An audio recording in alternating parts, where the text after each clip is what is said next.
And welcome back to the CrochetCrowd.com. I'm your host, Mikey. Today I have a quick tip for you. So we get a lot of questions on how to change the color of the yarn without any excessive knots and to make it a nice clean line. So here's how I do it. If you've been watching me through the years, I do it the same way every time. So I'm coming up to the end of a row, and what I like to do for myself, even when it says to change the yarn in the last stitch, I like to finish off completely. But what I like to show you in today's video is how to finish it off so that you don't have any weaved in ends. So let me just go to the end of the row here. So I'm just going as a double crochet. I'm also going to have a video on how to do the yarn. So if you have a knot in your yarn, or if you have to change your yarn in mid-row, I'll show you how to do that as well. So don't forget that last one here. Okay, and what I like to do is just finish off. So that is the end of it. So I'm going to trim my yarn, and I trim it about maybe 8 inches.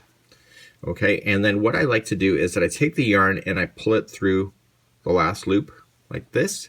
And what I'm going to do is that I'm going to go inside to a stitch and pull it through. And then I'm going to come into the next stitch from the other direction, pull through. And I do that for about 1 inch to 2 inches. So it's getting caught underneath of the stitches.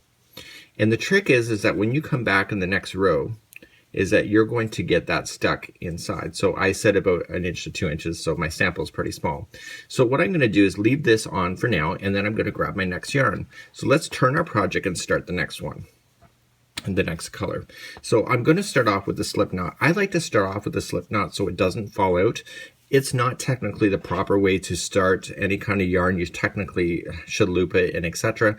I have this phobia of something falling out. It's just my own thing. So I'm going to go into the very first stitch, and I'm going to take the straggler and the yarn that's leading to the ball, pull through and through. So that traps both of those strings into position, and I let the straggler fall down underneath.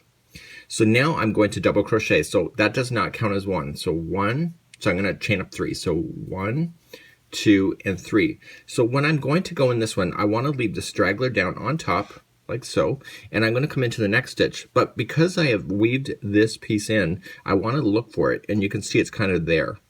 And so when I go in there, I want to make sure that I'm trapping not only this red string on top, but also this one underneath. And I'm going to double crochet right over top.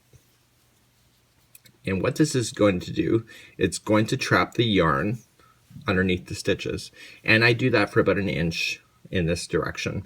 Now, like for the red, but the other one I go longer. The reason for it is that because I started off with a slip knot, it's not going to fall out on its own. So that's about enough for me, so I'm going to let that fall out of the way. And I continue to crochet as normal then for the remainder. So now this green string is now done.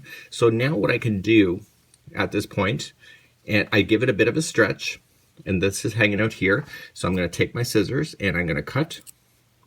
And because the red is hanging out the back, because I buried it underneath, is that I can safely just trim whatever's left hanging out. In time, what you do is that when you go to start off that first slip knot, that string that you normally start off with becomes a point to, you get used to it, so you don't waste a lot of yarn, and so you can safely trim your colors like so, and you don't have to worry about anything falling out on you. So this concludes today's quick tip.